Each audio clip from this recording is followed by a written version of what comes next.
نحمده ونصلي ونسلم على رسوله الكريم أما بعد فأعوذ بالله من الشيطان الرجيم بسم الله الرحمن الرحيم صدق الله العلي العظيم رب العالمین ہمیں نور قرآن پاک سے منور فرمائے، آمین۔ 8ویں رکوع کی ابتدا ہے۔ یہ 15ویں پارے اور سورہ بنی اسرائیل کا 8واں رکوع ہے اور سورہ بنی اسرائیل کی آیت نمبر 71۔ ارشاد فرمایا یوم ندعو کل اناس بامامہم، کل بروز قیامت اس دن تمام لوگوں کو ان کے پیشوا کے ساتھ بلایا جائے گا۔ مراد یہ ہے نیک لوگ ہیں تو نیک لوگ ان نیک لوگوں کے ساتھ آئیں گے جن کی باتیں انہوں نے مانی ہوں گے، برے لوگ ہیں تو ان برے لوگوں کے ساتھ آئیں گے جن کی باتیں انہوں نے مانی ہوں گی۔ یعنی کافروں کے سردار کے ساتھ وہ لوگ آئیں گے جو اس سردار کے پیچھے چلنے والے ہیں، اور مسلمان علماء اور مسلمان امام اور مسلمان جو نیک لوگ ہیں ان کے ساتھ وہ گروہ ہوگا جو ان کی بات ماننے کی وجہ سے جنت میں جا رہا ہے۔ اب ہم دیکھ لیں کہ ہم دنیا میں اپنا پیشوا کس کو بنا رہے ہیں۔ اگر یہودی، عیسائی، ہندو کلچر، یہ بے حیا قسم کے اداکار، کرکٹر، یہ کھلاڑیوں، یہ فنکاروں کو اگر ہم اپنا پیشوا بنا رہے ہیں، ان کے جیسا فیشن اپنا رہے ہیں، ان کے جیسے بال کے اسٹائل بنا رہے ہیں، تو پھر ذرا سوچیں کہ اگر کل بروز قیامت ان کے ساتھ ہمیں بلایا گیا تو ہمارا حشر کیا ہوگا۔ اور اگر ہم اپنا نمونہ، اپنے لیے مثال صحابہ کرام کو سمجھتے ہیں، لَقَدْ كَانَ لَكُمْ فِي رَسُولِ اللَّهِ أُسْوَةٌ حَسَنَةٌ، رسول اللہ صلی اللہ علیہ وآلہ وسلم کی زندگی میں تمہارے لیے بہترین نمونہ ہے۔ اگر یہ ساری باتیں ہیں اور ہم سمجھتے ہیں یہ بات تو بالکل درست ہے، تو پھر آپ سوچیں کہ جب ہم حضور کے پیروکار ہیں، صحابہ کرام کے پیروکار ہیں، ہم اولیاء کے نقش قدم پر چلنے والے ہیں اور مغربی تہذیب کو ہم ٹھکرا دینے والے ہیں، تو انشاءاللہ ہمارا حشر بھی ان نیک لوگوں کے ساتھ ہوگا۔ فمن اوتی کتابہ بیمینہ، پس جس کا نامہ اعمال سیدھے ہاتھ میں دیا جائے گا، فَأُولَئِكَ يَقْرَؤُونَ كِتَابَهُمْ، آپ نے دیکھا ہوگا کہ اگر کسی کو یہ پتہ چل جائے میں امتحان میں فیل ہو گیا ہوں تو وہ اپنا نتیجہ کبھی پڑھتا نہیں ہے، اسے ایسی شرم آتی ہے کہ اسے اپنا رپورٹ کارڈ پڑھنے میں کوئی شوق اور کوئی لگن نہیں ہوتی۔ لیکن جس کا نامہ اعمال سیدھے ہاتھ میں ملے گا وہ سمجھ جائے گا میں کامیاب ہو گیا۔ فَأُولَئِكَ يَقْرَؤُونَ كِتَابَهُمْ، تو وہ اپنا نامہ اعمال پڑھ کر سنائیں گے اور کہیں گے دیکھیں ہمارے نامہ اعمال میں نیکیاں ہیں۔ کل بروز قیامت ان کو اللہ تعالیٰ عزت عطا فرمائے گا۔ وَلَا يُظْلَمُونَ فَتِيلًا، ان پر ذرہ برابر بھی ظلم نہ کیا جائے گا۔ اصل عزت تو قیامت کی عزت ہے۔ وَمَنْ كَانَ فِي هَذِهِ أَعْمَى، اور جو اس دنیا میں اندھا ہوگا، فَهُوَ فِي الْآخِرَةِ أَعْمَى، تو وہ آخرت میں بھی اندھا ہوگا۔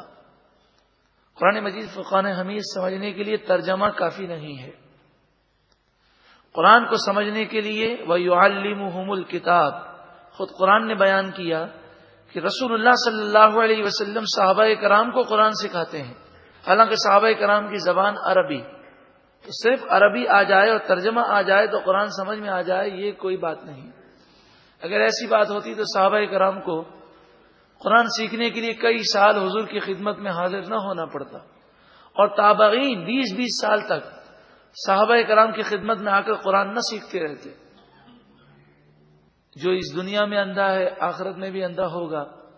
اس اندھے سے مراد دل کا اندھا ہے، اس اندھے سے مراد گمراہ ہے، جس کا دل سیاہ ہو گیا، کالا ہو گیا، جو کافر ہے، جو مشرک ہے۔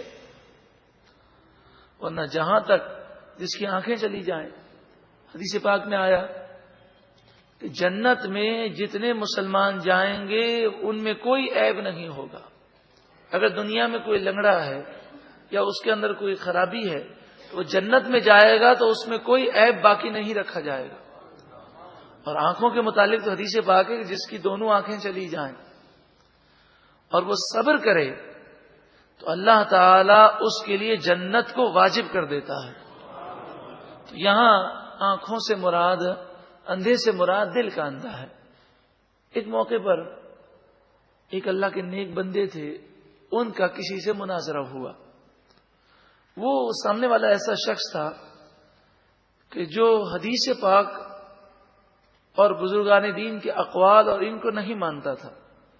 وہ کہتا تھا کہ قرآن سے ہر بات کا جواب دو، اور اس کا یہ بھی دعویٰ تھا کہ قرآن کا ترجمہ کرو، اس میں کوئی تعویل اور تفسیر کی مجھے حاجت نہیں. اب وہ سامنے والا اندھا تھا. تو جو نیک آدمی تھے، جو مناظر اسلام تھے، انہوں نے مناظرے کے شروع میں یہ آیت کریمہ پڑھی، وَمَنْ كَانَ فِي هَٰذِهِ أَعْمَىٰ فَهُوَ فِي الْآخِرَةِ أَعْمَىٰ. کہا اے اندھے شخص اس کا ترجمہ کر. تو اس نے کہا میں اس کا ترجمہ نہیں کروں گا، کیونکہ اس نے کہا تھا کہ قرآن میں تفسیر کی مجھے کوئی حاجت نہیں، حضور کے فرمان کی مجھے کوئی حاجت نہیں، بس قرآن کا لفظی ترجمہ جو ہے اس کے مطابق فیصلہ کیا جائے گا. تو انہوں نے کہا اس لفظی ترجمے کے مطابق تو نابینا ہے. اگر اس کا لفظی معنی لیں تو معنی تو یہ ہوتے ہیں جو دنیا میں نابینا ہے، اندھا ہے، آخرت میں بھی نابینا ہوگا. اور آگے ہے وہ اضل السبیلا، اور زیادہ راستے سے بھٹکا ہوا ہوگا.